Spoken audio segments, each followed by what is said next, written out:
बिस्मिल्लाहिर्रहमानिर्रहीम। अस्सलाम वालेकुम स्टूडेंट्स, कैसे हैं आप सब। लास्ट टाइम हम डिस्कस कर रहे थे रेस्पिरेशन में ट्रांसपोर्ट ऑफ ऑक्सीजन और आज का हमारा टॉपिक है transport of carbon dioxide. Lecture start करते हैं, लेकिन उससे पहले आप जल्दी से सब्सक्राइब कर लीजिए, लाइक का बटन प्रेस करें और अपने फ्रेंड्स के साथ शेयर जरूर करें। तो चले आए अपना टॉपिक स्टार्ट करते हैं। बच्चों, लास्ट टाइम हमने ऑक्सीजन की ट्रांसपोर्टेशन को डिस्कस किया था। अभी जब मैं प्रॉपर्ली इसको डायग्राम से डिस्कस करूंगी तो एक दफा आपको रिकॉल भी करवा दूंगी। अभी हम बात कर रहे हैं ट्रांसपोर्ट ऑफ कार्बन डाइऑक्साइड की। तो सबसे पहली बात ये कि कार्बन डाइऑक्साइड है कहाँ पर, जिसकी कि हम ट्रांसपोर्टेशन की बात कर रहे हैं। ये कार्बन डाइऑक्साइड फॉर्म होती है टिश्यू मेटाबॉलिज्म से, और टिश्यूज जो है वो ऑक्सीजन को यूज कर लेते हैं और किसको रिलीज करते हैं, कार्बन डाइऑक्साइड को। अब ये कार्बन डाइऑक्साइड जब टिश्यूज के अंदर मौजूद है और इसको हमने रेस्पिरेटरी सिस्टम के थ्रू रिलीज करना है अपनी बॉडी से, तो ये कितने वेज में ट्रांसपोर्ट होती है। हम अभी डिस्कस कर रहे हैं इन 3 वेज को जिसके थ्रू इसकी ट्रांसपोर्टेशन होती है। सबसे पहले हम बात करें, it is dissolved in plasma. कितने परसेंट डिसॉल्व होती है प्लाज्मा में, 5 to 7%। और रिकॉल करें, हमने ऑक्सीजन की जब बात की थी तब हमने उसके बारे में भी डिस्कस किया था कि डिसॉल्व होती है प्लाज्मा में। परसेंटेज रिकॉल कर लीजिए। अभी जब मैं डायग्राम के साथ डिस्कस करूंगी तो तब मैं आपसे दोबारा पूछूंगी। याद रखिएगा बच्चों, carbon dioxide is more soluble in water than oxygen. इसकी सॉल्युबिलिटी ज्यादा होती है ऑक्सीजन के मुकाबले में, इसलिए इसकी ज्यादा परसेंटेज जो है वो डिसॉल्व हो जाती है प्लाज्मा में, और ऑक्सीजन की परसेंटेज कम थी जो कि डिसॉल्व होती है प्लाज्मा में। सेकेंडली, किसके थ्रू ट्रांसपोर्ट हो सकते हैं, दैट इज जब कार्बन डाइऑक्साइड किसके साथ बाइंड हो जाता है, हीमोग्लोबिन के साथ। आप इससे पहले ऑक्सीजन के केस में भी पढ़ चुके हैं। जब कार्बन डाइऑक्साइड और ऑक्सीजन बाइंड हुई थी तो द फॉर्मेशन किसकी हुई थी, ऑक्सी हीमोग्लोबिन की। अब जब कार्बन डाइऑक्साइड हीमोग्लोबिन के साथ बाइंड होगी तो it will form carbamino haemoglobin. This is called carbamino haemoglobin. और कितने परसेंट हीमोग्लोबिन कैरी करता है कार्बन डाइऑक्साइड को, 20%। तो 20% कार्बन डाइऑक्साइड की ट्रांसपोर्टेशन होती है कार्बामिनो हीमोग्लोबिन के थ्रू। कार्बन डाइऑक्साइड किसके साथ बाइंड होती है, हीमोग्लोबिन में, क्योंकि हमने ऑक्सीजन के केस में तो डिस्कस किया था कि फेरस के साथ ऑक्सीजन की बाइंडिंग हो रही थी। तो अभी कार्बन डाइऑक्साइड की बाइंडिंग साइड भी क्या फेरस ही है, द आंसर इज नो। इस केस में कार्बन डाइऑक्साइड की बाइंडिंग होती है ग्लोबिन चेन के साथ, हीमोग्लोबिन, यानी कि ग्लोबिन चेन के साथ बाइंडिंग किसकी होगी, कार्बन डाइऑक्साइड की। हीमोग्लोबिन की ज्यादा एफिनिटी कार्बन डाइऑक्साइड के साथ होती है एज कंपेयर टू ऑक्सीजन। यानी जब भी कार्बन डाइऑक्साइड और ऑक्सीजन प्रेजेंट हो तो हीमोग्लोबिन ज्यादा तेजी से किसके साथ बाइंडिंग शो करती है, कार्बन डाइऑक्साइड के साथ। थर्डली हम डिस्कस कर रहे हैं बाइकार्बोनेट। 70% कार्बन डाइऑक्साइड बाइकार्बोनेट की फॉर्म में ट्रांसपोर्ट होती है by the help of RBCs, by the help of plasma. और आप नोटिस कर सकते हैं कि सबसे ज्यादा परसेंटेज कार्बन डाइऑक्साइड की किस फॉर्म में ट्रांसपोर्ट होती है, द आंसर इज बाइकार्बोनेट। तो चलिए अब हम इसको डिस्कस करते हैं by the help of diagram. Class last time हमने डिस्कस किया था एल्वेलाई। एल्वेलाई के अंदर पार्शियल प्रेशर ऑफ ऑक्सीजन ज्यादा है जबकि partial pressure of carbon dioxide कम होते हैं। कितना है ये आपके सामने मेंशन्ड है। पार्शियल प्रेशर ऑफ ऑक्सीजन होता है 104 मिलीमीटर मरकरी, और अगर हम बात करें partial pressure of carbon dioxide की, दैट इज 40 मिलीमीटर मरकरी। आप सबको याद है कि गैसेस की ट्रांसपोर्टेशन होती है from high pressure to low pressure. तो देखिए यहाँ पर प्रेशर किसका ज्यादा है, ऑक्सीजन का, और कैपिलरी में प्रेशर किसका कम है, ऑक्सीजन का। So high to low pressure movement होगी ऑक्सीजन की। अब देखें ऑक्सीजन जो है वो 2 वेज में ट्रांसपोर्ट हो रही थी, ये हम अपने पिछले लेक्चर से रिकॉल कर रहे हैं। 3% ऑक्सीजन जो है वो ब्लड प्लाज्मा के अंदर डिसॉल्व हो जाएगी, और 97% ऑक्सीजन जो है वो हीमोग्लोबिन के साथ बाइंड होकर फॉर्मेशन किसकी करेगी, ऑक्सी हीमोग्लोबिन की। ये हमने लास्ट टाइम डिस्कस किया था।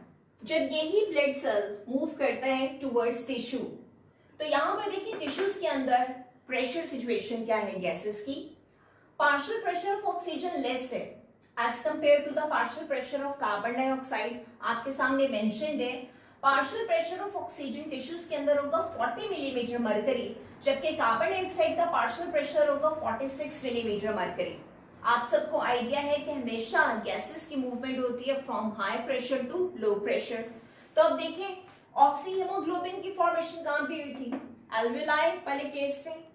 अब वही ऑक्सी हीमोग्लोबिन जब आ जाती है टुवर्ड्स द टिश्यू, तो टिश्यू में आने के बाद यहाँ पर प्रेशर किसका ज्यादा है?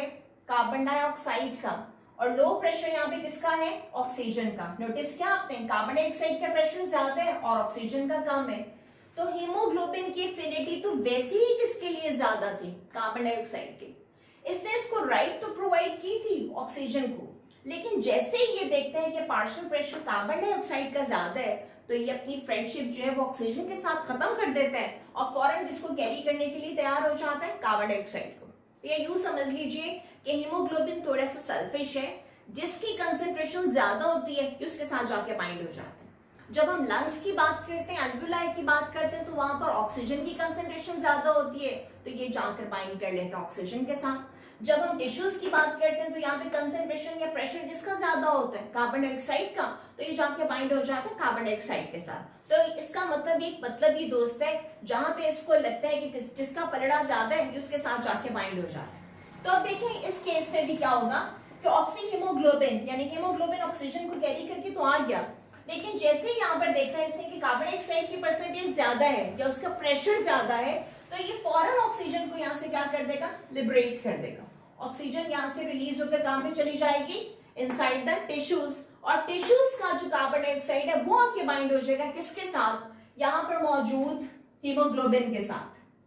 अब देखें कार्बन डाइऑक्साइड की ट्रांसपोर्टेशन होनी है थ्रू प्लाज्मा। अभी हमने शुरू में डिस्कस किया था 5 to 7% through plasma dissolve form में ट्रांसपोर्ट होगी। इसके अलावा 20% कार्बन डाइऑक्साइड जो है वो हीमोग्लोबिन के साथ बाइंड हो जाएगी, इसकी ग्लोबिन चेन के साथ, और फॉर्मेशन किसकी करेगी? Carbamino haemoglobin. अब रिमेनिंग 70% बाइकार्बोनेट की फॉर्म के अंदर ट्रांसपोर्ट होनी है, तो वो कैसे होनी है? अब क्या होगा यहाँ पर कि कार्बन डाइऑक्साइड आरबीसीज के अंदर मौजूद वाटर के साथ रिएक्ट करता है और फॉर्मेशन किसकी करता है? कार्बोनिक एसिड की। कार्बोनिक एसिड उसके बाद डिसोसिएट हो जाता है किसके अंदर? Hydrogen ion and bicarbonate ion. ये दोनों रिएक्शंस जब आरबीसी के अंदर होते हैं तो ये कैटेलाइज्ड होते हैं बाय एंजाइम, और उस एंजाइम का नाम है carbonic anhydrase. The enzyme is carbonic anhydrase. यहां पे मैं शॉर्ट फॉर्म में लिख रही हूं carbonic anhydrase.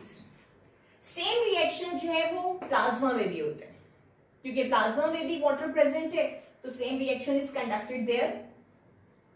Carbon dioxide react किसके साथ करेगी? वाटर के साथ, और फॉर्मेशन किसकी करती है?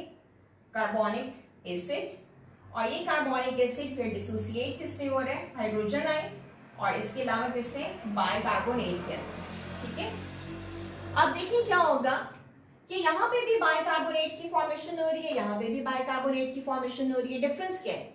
ये वाला जितना भी मैकेनिज्म है, ये सारे का सारा मैकेनिज्म कैटेलाइज हो रहा है by the presence of enzyme that is carbonic anhydrase. That's why this whole process is fast. ये सारे का सारा प्रोसेस जो है वो तेजी से कंप्लीट होगा।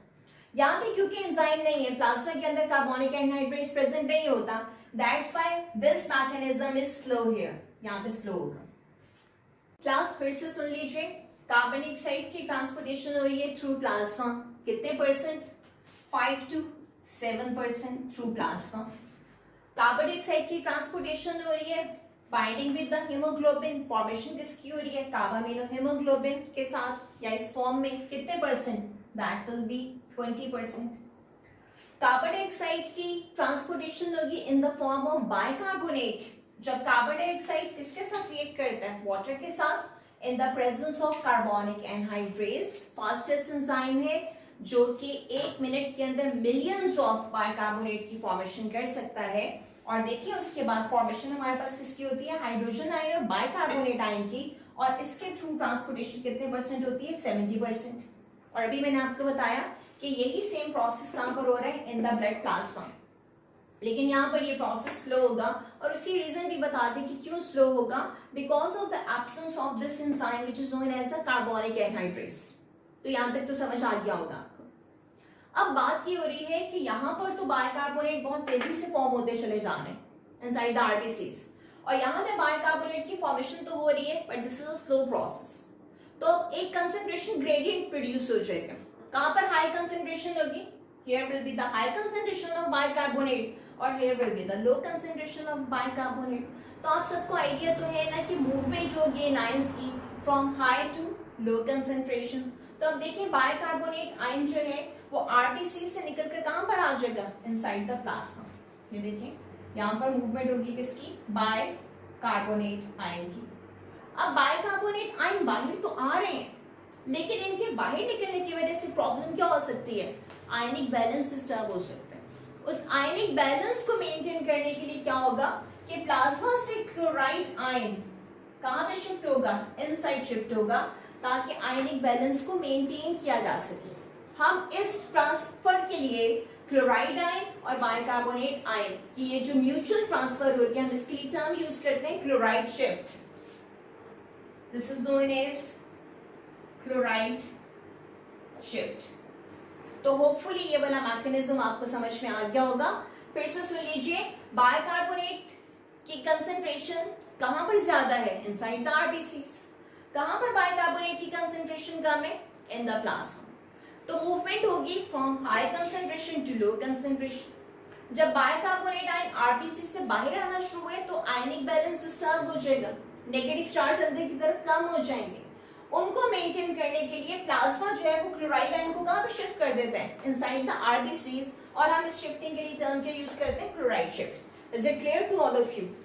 अब देखिए बाइकार्बोनेट आयन तो मूव कर गया टुवर्ड्स प्लाज्मा। अब आरबीसी में क्या रह गया? Hydrogen ion. तो इस साइड पर टिश्यू लेवल पर हाइड्रोजन आयन की कंसेंट्रेशन क्या हो गई है? ज्यादा हो गई है। जहां पर कार्बन डाइऑक्साइड की कंसेंट्रेशन ज्यादा थी वहां पे हाइड्रोजन आयन की कंसेंट्रेशन भी ज्यादा हो गई। अब इस हाइड्रोजन आयन के अंदर रहने से बहुत प्रॉब्लम हो सकती है। इन्वायरमेंट को एसिडिक कर देगा, पीएच को डिस्टर्ब कर देगा, बहुत सारी प्रॉब्लम कॉज कर सकते हैं। तो उस वक्त यही हीमोग्लोबिन, ये HB, ये ना सिर्फ ऑक्सीजन और कार्बन डाइऑक्साइड को ट्रांसपोर्ट करने में हेल्प कर रहा था, ये एक और बड़ा इंपॉर्टेंट काम भी करेगा यहाँ पर। It will act as buffer here in the situation. ये क्या करेगा? ये हीमोग्लोबिन इस हाइड्रोजन आयन के साथ बाइंड हो जाएगा और बनाएगा हीमोग्लोबिन एसिड को, ताकि हाइड्रोजन आयन की कंसेंट्रेशन को मेंटेन कर सके। ये एक्ट कर रहा है as a buffer. Hydrogen ion के साथ क्या हो जाएगा? बाइंड हो जाएगा। और हाइड्रोजन आयन के साथ बाइंड होकर फॉर्मेशन किसकी कर रहा है? It is forming the haemoglobin acid. तो ये वाला सारा काम तो हमने डिस्कस कर लिया टिश्यू लेवल पर। अब क्या होगा? यही आरबीसीज जब यूं ही ट्रैवल करते हुए मूव करते हैं टुवर्ड्स एल्वेओलाई, तो वहां पर क्या होते हैं? ऑलरेडी हमने ये वाली कंडीशन तो पहले ही डिस्कस कर ली थी। अब देखें यहाँ पर जो फॉर्मेशन हुई थी कार्बामिनो हीमोग्लोबिन की, यहाँ पर आ गया carbamino haemoglobin towards alveoli. Carbamino haemoglobin जब यहाँ पर आएगा तो आप सबको याद है सिचुएशन क्या थी? यहाँ पे कार्बन डाइऑक्साइड की कंसेंट्रेशन कम है, ऑक्सीजन की कंसेंट्रेशन ज्यादा है। तो हीमोग्लोबिन फिर से क्लैवर वर्क करेगी। अभी क्या करेगी? ये कार्बन डाइऑक्साइड को छोड़कर अब किसके साथ बाइंड होने के लिए चली जाएगी? ऑक्सीजन के साथ। तो देखिए कार्बन डाइऑक्साइड यहाँ से क्या हो जाएगी? रिलीज हो जाएगी और कहाँ पे चले जाएगी? एल्वेओलाई, जिसके थ्रू इसको ब्रेथ आउट कर दिया जाएगा। बात करते हैं इस हीमोग्लोबिन एसिड की। ये देखें हीमोग्लोबिन एसिड की फॉर्मेशन यहाँ पर हुई थी। हाइड्रोजन आयन जो कि एक्सेस में होते जा रहे थे उनके साथ किसकी बाइंडिंग हो गई थी? हीमोग्लोबिन की। और फॉर्मेशन किसकी हुई थी? हीमोग्लोबिन एसिड की। ये हीमोग्लोबिन एसिड अब किसमें प्रेजेंट है? आरबीसीज में। हीमोग्लोबिन एसिड जब यहाँ पर आता है तो यहाँ पर कंसेंट्रेशन किसकी ज्यादा है? ऑक्सीजन की। हीमोग्लोबिन फौरन किसके साथ बाइंड करना चाहेगी? ऑक्सीजन के साथ। दैट्स व्हाई ये दोनों एक दूसरे के साथ क्या हो जाएंगे? सेपरेट हो जाएंगे। हीमोग्लोबिन रेडी है फिर से ऑक्सीजन के साथ बाइंड होने के लिए और फॉर्मेशन किसकी करेगी? ऑक्सीजन हीमोग्लोबिन की। अब यहाँ पे फिर से क्या रह गया? हाइड्रोजन है। आपको याद है ना कि अभी हमने डिस्कस किया था कि टिश्यू लेवल के ऊपर बाइकार्बोनेट आयन प्लाज्मा में चला गया था, chloride inside the RBCs move किया था और हमने इसके लिए टर्म यूज की थी क्लोराइड शिफ्ट। अब यहाँ पे रिवर्स प्रोसेस होगा। बाइकार्बोनेट दोबारा से एंटर होगा किसके अंदर? आरबीसीज में हियर, और in turn chloride ion release out हो जाएगा। बाइकार्बोनेट के अंदर आने के बाद देखिए हाइड्रोजन आयन ऑलरेडी प्रेजेंट है, ये इसके साथ रिएक्ट करेगा। फॉर्मेशन किसकी करेगा? कार्बोनिक एसिड की। और फिर ये कार्बोनिक एसिड किसकी फॉर्मेशन करता है? वाटर और किसकी? कार्बन डाइऑक्साइड की। और फिर से कार्बन डाइऑक्साइड तैयार है रिलीज आउट होने के लिए थ्रू द लंग्स। बच्चों यहीं से हम डिस्कस कर रहे हैं कि जब partial pressure of carbon dioxide ज्यादा होता है तो तब ऑक्सीजन हीमोग्लोबिन डिसोसिएशन भी ज्यादा हो जाती है। हीमोग्लोबिन ऑक्सीजन को रिलीज कर देता है और खुद किसके साथ यूनाइट होने की कोशिश करता है, कार्बन डाइऑक्साइड की। तो दोबारा से सुन लीजिए, ये वाली कंडीशन हमने कहां पे भी स्टडी की है, टिश्यूज के अंदर, कि जैसे ही कार्बन डाइऑक्साइड का पार्शियल प्रेशर इंक्रीज करेगा तो हीमोग्लोबिन ऑक्सीजन की डिसोसिएशन भी ज्यादा होगी। हम इस इफेक्ट के लिए टर्म यूज करते हैं बोहर इफेक्ट। इसके अगेंस्ट अगर हम डिस्कस करें, जब पार्शियल प्रेशर ऑफ ऑक्सीजन ज्यादा हो जाता है, पहले हम कार्बन डाइऑक्साइड के पार्शियल प्रेशर की बात कर रहे थे, अब हम बात कर रहे हैं पार्शियल प्रेशर ऑफ ऑक्सीजन की। जब वो ज्यादा हो जाएगा तो वैसे भी हमने कंडीशन डिस्कस की थी, तो तब क्या होगा कि ऑक्सीजन और हीमोग्लोबिन की एसोसिएशन ज्यादा हो जाएगी। हीमोग्लोबिन किसके साथ एसोसिएट हो जाएगा, ऑक्सीजन के साथ। और ये वाली कंडीशन हमने कहां पे भी स्टडी की थी, in the case of alveoli, वहां पर स्टडी की थी। हम इसके लिए टर्म यूज करते हैं हाल्डेन इफेक्ट। फिर से सुन लीजिए, जब ऑक्सीजन हीमोग्लोबिन डिसोसिएशन हो रही है टिश्यूज के अंदर, रीजन क्या है, कार्बन डाइऑक्साइड की प्रेशर जो है, पार्शियल प्रेशर जो है वो ज्यादा हो गया और किसका पार्शियल प्रेशर कम हो गया, ऑक्सीजन का। तब हम इसके लिए टर्म यूज करते हैं बोहर इफेक्ट। और जब हम बात करते हैं एल्विलाई के अंदर, किसका पार्शियल प्रेशर ज्यादा हो गया, ऑक्सीजन का, और किसका कम हो गया, कार्बन डाइऑक्साइड का, तो तब क्या होगा कि हीमोग्लोबिन की एसोसिएशन किसके साथ हो जाएगी, ऑक्सीजन के साथ। तब हम इसके लिए टर्म यूज करते हैं हाल्डेन इफेक्ट। तो क्लास हम एक दफा समझ कर लेते हैं ट्रांसपोर्ट ऑफ कार्बन डाइऑक्साइड को। हमने डिस्कस किया ट्रांसपोर्टेशन ऑफ कार्बन डाइऑक्साइड हो सकती है डिसॉल्व इन प्लाज्मा, कितनी होती है 5 to 7%। उसकी रीजन हमने डिस्कस की थी, क्यों इसका नंबर ज्यादा है as compare to oxygen, because carbon dioxide is more soluble as compare to oxygen. Carbon dioxide जो है 5 to 7% प्लाज्मा में भी डिसॉल्व हो जाती है, जबकि ऑक्सीजन सिर्फ 3% डिसॉल्व होती थी। You can say here in this diagram. इसी तरह से जब हम बात करते हैं कार्बामिनो हीमोग्लोबिन की, जब कार्बन डाइऑक्साइड किसके साथ अटैच होती है, हीमोग्लोबिन के साथ, इट इज अराउंड 20%। और उसकी रीजन भी हमने ये डिस्कस की थी कि कार्बन डाइऑक्साइड की जो बाइंडिंग है या उसकी जो एफिनिटी है वो कार्बन डाइऑक्साइड के साथ, हीमोग्लोबिन की जो बाइंडिंग है वो कार्बन डाइऑक्साइड के साथ ज्यादा होती है एज कंपेयर टू ऑक्सीजन। और सेकेंडली ये कि कार्बन डाइऑक्साइड बाइंड कहां पर होती है, हीमोग्लोबिन में ग्लोबिन चेन के साथ। थर्डली हमने बात की थी बाइकार्बोनेट की, आपके सामने सारी डिस्कशन ऑलमोस्ट बाइकार्बोनेट की ही है। हमने बात की थी कि जब कभी भी कार्बन डाइऑक्साइड आरबीसीज में आती है, रिएक्ट किसके साथ करती है, वाटर के साथ, in the presence of enzyme carbonic anhydrase. और फाइनली फॉर्मेशन किसकी करती है, हाइड्रोजन आयन और बाइकार्बोनेट आयन की। सेम प्रोसेस जो है वो कहां पर हो रहा होता है, प्लाज्मा में, लेकिन प्लाज्मा में ये प्रोसेस स्लो होता है और आरबीसीज में फास्ट होता है। उसकी रीजन क्या थी, ये enzyme carbonic anhydrase which is the fastest enzyme और मिलियंस ऑफ मॉलिक्यूल्स इसमें कन्वर्ट करवा देता है बाइकार्बोनेट में। हमने बात की उसके बाद कि बाइकार्बोनेट की जो कंसंट्रेशन है वो कहां पर ज्यादा हो जाती है, आरबीसीज में, और कहां पर कम होती है, प्लाज्मा में। That's why बाइकार्बोनेट मूव करेंगे फ्रॉम आरबीसीज टू प्लाज्मा, और जब इनकी मूवमेंट होगी तो क्लोराइड आयन जो है वो इनसाइड द आरबीसी मूव करेगा, और उसके लिए हमने टर्म के यूज की थी क्लोराइड शिफ्ट। इसी तरह से हमने बात की थी जो रिमेनिंग हाइड्रोजन आयन है वो अंदर वाले एनवायरनमेंट को डिस्टर्ब कर सकते हैं, इसलिए हीमोग्लोबिन एज अ बफर काम करेगा और फॉर्मेशन किसकी करेगा, हीमोग्लोबिन एसिड को। अब हम बात करते हैं दोबारा से एल्विलाई वाले पोर्शन पे। यही कार्बामिनो हीमोग्लोबिन जब यहाँ पर आया तो इससे फौरन से डिसोसिएट होगा due to the partial pressure difference. Carbon dioxide जो रिलीज हो जाएगी, उसको ब्रेथ आउट कर दिया जाएगा and there is remaining of haemoglobin. Secondly ये जो फॉर्मेशन हुई थी हीमोग्लोबिन एसिड की, अब ये क्या करेगा हीमोग्लोबिन एसिड, ये हीमोग्लोबिन अब बेताब है किसके साथ जाकर अटैच होने के लिए, दोबारा से ऑक्सीजन के साथ, और यहाँ पर सिर्फ क्या रह जाएगा, हाइड्रोजन आयन। ये हाइड्रोजन आयन अब दोबारा से किसके साथ बाइंड होगा, बाइकार्बोनेट के साथ, जो कहां से आ रहा था, प्लाज्मा के थ्रू। जब बाइकार्बोनेट आयन एंटर होगा आरबीसी में तो क्लोराइड आयन दोबारा से रिलीज आउट हो जाएगा। सेम प्रोसेस रिवर्स होगा, फिर से फॉर्मेशन किसकी हो रही है, कार्बन डाइऑक्साइड और वाटर की। कार्बन डाइऑक्साइड जो है वो रिलीज आउट हो जाएगा। तो ये था बड़ा सिंपल सा प्रोसेस कार्बन डाइऑक्साइड की ट्रांसपोर्टेशन का। होपफुली आपको कोई प्रॉब्लम नहीं होगी, but you have any problem you can ask in the comment section. अपना ख्याल रखिएगा, थैंक यू, अल्लाह हाफिज।